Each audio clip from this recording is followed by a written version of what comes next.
Do you think it really will be quite emotional? It will be, yeah. My mum gave me a pre-warning. I was round her house the other day, and she said to me, "Are you prepared for this?" And I said, "What?" I said, "Yeah, it's fine.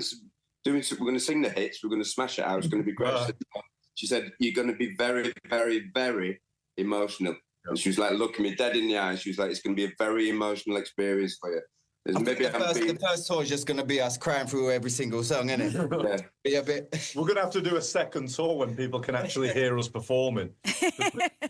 Oh, in between the sobbing. 2 hours. Because there have been highs and lows, haven't there? You know, when you were together, and you know, we saw in the Boy Bands Forever documentary. You know, it was really tough, wasn't it? You know, you worked so hard, lots of pressure. And Sean, you left the band first, didn't you? I think.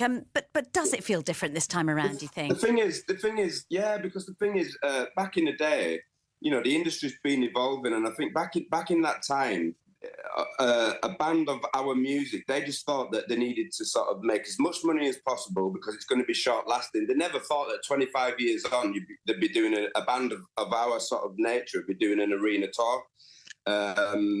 So, yeah, there were some tough times, but we're here to rectify that. Not rectify it, because the tough times were tough times, but there were some great times as well. But we're just here to embrace it and enjoy it. Yeah. And Scott, do you think you might even enjoy it a little bit more this time around? Because, you know, in the documentary it was saying, you know, sometimes you didn't even know where you were waking up in the morning.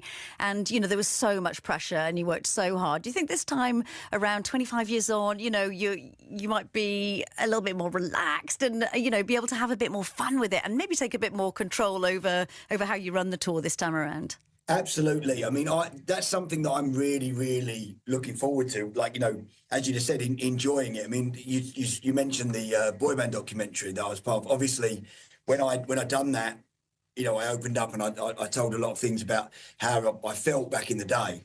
And my twins watched that and they gave me a hug and they said to me, "Are you okay now, Daddy?" And I said, and, you know, I had just met back up with these weirdos.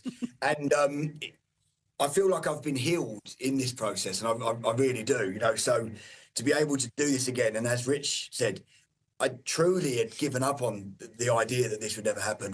It kind of happened in such a weird moment for me, where I'd always thought maybe it could happen, and then the second I'd given up that and gone, it's never going to happen, that's when it happened. It was almost like I needed to let go of it for it to actually come into fruition. So I'm so emotional about this, and to have my brothers back does feel really, really, truly special. Yeah.